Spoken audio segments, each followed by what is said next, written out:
दोस्तों, पौराणिक कथाओं के अनुसार भगवान शिव बिना किसी वाहन के ही संपूर्ण संसार में विचरण करते थे। एक दिन जब वह जगत में विहार कर रहे थे तो यम ने उन्हें देखा। उनके मन में यह बात आई कि वह भोलेनाथ के वाहन बन जाएं, लेकिन यह इतना सहज नहीं था। तो उन्होंने शिव को प्रसन्न करने के लिए कठिन तप किया। यम के तप से शिव शंभु प्रसन्न हुए और उन्होंने यम को बैल रूप में अपना वाहन बनाना स्वीकार किया। भोलेनाथ ने बैल रूप को इसलिए चुना क्योंकि बैल अत्यंत भोला होता है। उसके मन में किसी भी प्रकार का छल कपट नहीं होता। यही वजह है कि भोले बाबा ने बैल यानी कि नंदी को अपना वाहन नियुक्त किया।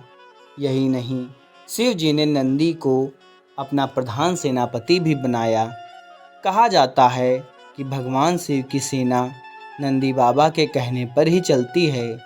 पौराणिक कथाओं के अनुसार पुरातन काल में एक सिलाद नाम के एक ऋषि हुए जो कि पूर्ण रूप से प्रभु की पूजा में लीन रहने लगे थे।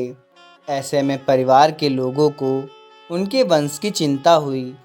यह परेशानी लेकर सभी उनके पास पहुँचे और गृहस्थ जीवन में वापस आने का निवेदन किया। हालांकि वह नहीं माने, लेकिन उन्होंने जन्म मृत्यु से परे संतान प्राप्ति के लिए देवराज इंद्र की पूजा की। इंद्र प्रसन्न हुए तो लेकिन ऐसी संतान का आशीर्वाद देने में असमर्थता जाहिर की। जब इंद्रदेव से इच्छा मुताबिक संतान प्राप्ति का आशीर्वाद नहीं मिला तो सिलाद मुनि ने शिव की पूजा की। उनके कठोर तप से शिव अत्यंत प्रसन्न हुए और स्वयं उनकी संतान के रूप में जन्म लेने की बात कही। कथा मिलती है कि एक दिन सिलाद मुनि खेत जोत रहे थे, तब उसी भूमि पर उन्हें एक बालक मिला। वह उसे घर ले आए और उसका नाम नंदी रखा। भगवान भोलेनाथ ने मित्र और वरुण नाम के दो मुनियों को नंदी के पास भेजा। उन्होंने नंदी को बताया कि वह अल्पायु है।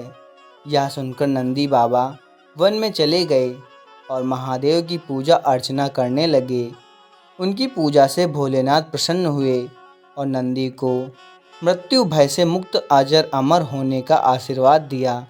इसके अलावा गढ़ों के अधिपति के रूप में भी उन्हें नियुक्त किया।